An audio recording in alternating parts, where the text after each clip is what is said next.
Hello guys, நான் உங்கள் மாதேஷ். இது 30 டே சேலஞ்ச் புஷ்அப்பில் இன்றைக்கி டே 14. மார்னிங் எழுந்ததும் கிளைமேட்டை பார்த்து ரசிக்கிறதுலாம் ஒரு தனி ஃபீலுங்க. ஸோ இனி டேக்குள்ளே வருவோம். புஷ்அப் போட்டுனருக்குள்ளே காற்றடிச்சதில் ஃபோன் கீழே வந்துருச்சு.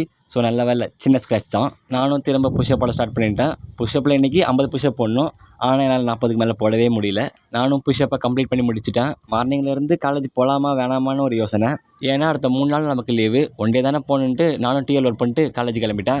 இன்றைக்கும் பஸ்ஸில் நின்றுட்டே காலேஜ் போயிட்டேன். கிளாஸும் ரொம்ப நார்மலாக தான் போச்சு. ஸோ விட்டுட்டாங்க, நானும் வீட்டுக்கு கிளம்பிட்டேன். இன்றைக்கி ரொம்ப டயர்டாக தான் வீட்டுக்கே வந்தேன். என்ட்ரா கூட தலைவன் சும்மா இல்லாமல் பேக்கை பிடிச்சி கடிச்சிட்டு இருக்கான். நான் கிட்ட போனதும் கீழே குனிஞ்சு நமக்கு ஒரு வணக்கத்தை போட்டான். கொஞ்ச நேரத்தில் சித்தி வீட்டிலேருந்து நமக்கு ஒரு அழைப்பு. சீக்கிரமாக வந்தால் பிரியாணி வாங்கி தர சொன்னாங்க. ஸோ நானும் பறந்துட்டேன். வந்து பார்த்தா தான் தெரியுது, நம்மளை குழி தோண்ட விட்டாங்க. 6 குழியை வேகமாக போட்டால் பிரியாணினாங்க. ஸோ நானும் பிரியாணிக்காக களத்தில் இறங்கிட்டேன். 3 குழிக்கு மேலே போடவே முடியல. நாளைக்கு போடுறேன்னு நானும் பாப்பா கூட விளையாட போயிட்டேன். அம்மா சொல்லு சொன்னால் அவள் சொல்கிறதெல்லாம் உம்முன்னு தான் சொல்கிறா. அப்புறம் கடைக்கு போக சொன்னாங்க. கடைக்கு போயிட்டு வந்துட்டு அப்படியே பாப்பா கூட விளையாடிட்டு கண்ணாடியில் போச கொடுக்க ஆரம்பிச்சிட்டேன். அப்புறம் எங்கள் வீட்டுக்கு நான் கிளம்பிட்டேன். வந்து பார்த்தா இந்த பூனைக்குட்டி படிக்க வரேன்றத பேரில் இங்கே வந்து ஃபோன் நோண்டிட்டு இருக்கா. இரு அம்மாட்ட சொல்கிறேன்னு சொன்னால் போடான்ட்டா. அதுக்கப்புறம் பண்ணதை பாருங்களா. Comedy videos